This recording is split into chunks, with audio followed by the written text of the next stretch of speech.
Bon, voyons, alors, faire 2 heures de vélo d'appartement. Bon, ça c'est fait, je peux cocher. Prendre une douche, c'est fait. Je coche. Ah bah tiens, au fait, il faut que je note. Racheter du gel douche. Voilà, bon, la facture EDF. Facture EDF, la voilà. Bon, ça c'est fait, j'aurais plus qu'à mettre le chèque. Alors, facture EDF, hop là. Non, facture EDF. Alors, pensez à mettre le chèque. Hop, courrier départ. Courrier départ. Alors, donc, facture d'eau. Ah non, EDF, je coche. Facture d'eau. Alors là, ouais, bah, facture d'eau, on va voir plus tard. 40 mètres cubes, c'est pas avec ce que je bois que j'ai pu consommer 40 mètres cubes. Donc là, je mets un point d'exclamation à voir. Alors maintenant, finir la lettre à la gendarmerie. C'est quoi ça? Ah oui, la lettre à la gendarmerie. Ah bah oui, en plus c'est urgent ça. Alors voyons, lettre à la gendarmerie. J'avais commencé. Voilà, ça doit être ça là. Ouais, c'est ça. Alors, bon, j'en étais où? Alors, qu'est-ce que j'avais écrit? C'est ça. Bon alors, monsieur le chef de brigade, entre parenthèses, ou à défaut, son adjoint. Soucieux de m'inscrire dans une démarche objective et circonstanciée, c'est de façon anonyme que j'ai l'honneur de vous rendre compte des faits suivants. Depuis plus de 10 jours, mon voisin, monsieur Fouissard, entre parenthèses André de son prénom, habitant au 111 de la rue du docteur Maroudodins, se livre à des agissements que je qualifierais pour le moins de suspects. En effet, cet individu, les gendarmes ils aiment bien le terme d'individu. Alors oui, bon, cet individu, en dépit des consignes relatives au confinement, s'obstine à sortir chaque jour à plusieurs reprises, et ce de façon ostensible. Ostensible. Et si je mettais ostentatoire? C'est plus fort ostentatoire. Alors je corrige, donc ostentatoire. Alors ça, bon, ben, je gommerai, donc ostentatoire. Voilà. Alors, dès 7 heures du matin, ce monsieur se permet une sortie en ville d'environ 3 quarts d'heure pour aller chercher son journal. Bah, d'ailleurs, s'il était abonné, il pourrait recevoir son journal dans la boîte aux lettres. Et il pourrait même consulter la version en ligne. Mais enfin, bon, le père Fouissard, je pense qu'il est un peu trop con pour se servir d'un ordinateur. Ça, c'est entre nous. Alors, bon, une demi-heure plus tard, le temps de lire le journal, sans doute, cet énergumène sort ses 2 chiens. Alors ça, oui, c'est important, ça. Avant le confinement, il avait l'habitude de les sortir ensemble, 1 quart d'heure environ chacun.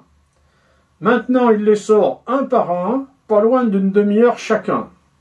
Vous avouerez, monsieur le chef de brigade, que jusque-là, les faits laissent à penser que nous sommes bien en face d'une situation d'abus caractérisé.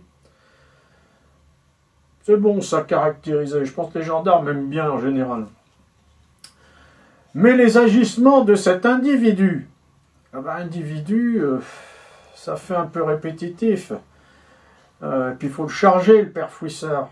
Tiens, je vais ajouter lambda. C'est bon ça, individu lambda. Donc, alors, cet individu lambda. Cet individu lambda. Alors, les agissements de cet individu lambda ne se limitent pas aux faits avérés énumérés ci-dessus. En début d'après-midi, et ce, 2 fois par jour, le susdit Fouissard André se rend à l'approvisionnement en produits de première nécessité.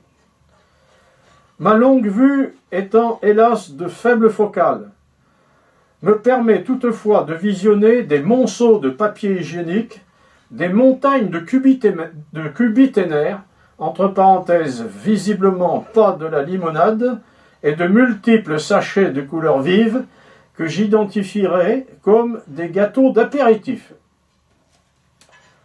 Pour finir, chaque nuit, aux environs de 2h, 2h30, le sinistre Quidam, au volant de son véhicule Citroën BX de couleur blouge, bizarrement immatriculé dans l'Oise, emprunte la rue du docteur Marou d'Audens dans la direction de Saint-Siménard-le-Frouillon. Il ne rentre qu'aux environs de 5 heures et se livre discrètement à un transfert de sac étrange de sa voiture au sous-sol. Bon, alors j'en étais là. Que vais-je ajouter pour conclure? Bah tiens, pour conclure, alors donc, pour conclure, alors là, il faut que je colle un truc qui ébranle le gendarme, un terme choc, genre... ah, putain, j'ai sur le bout de la langue. Non seulement... Non, c'est pas ça. Non.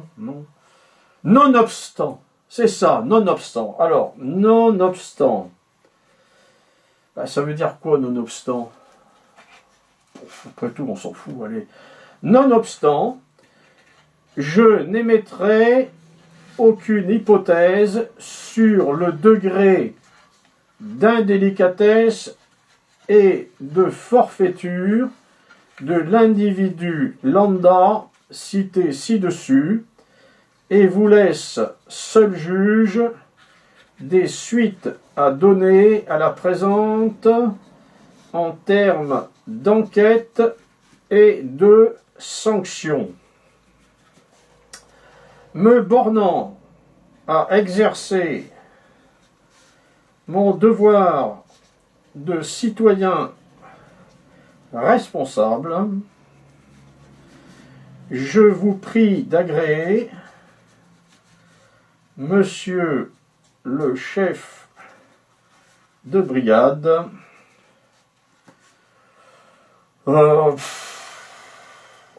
tiens, l'expression de mon respectueux dévouement.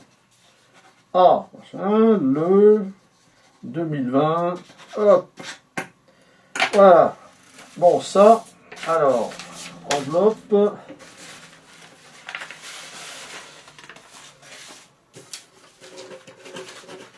Allez, hop, ensuite à timbrer.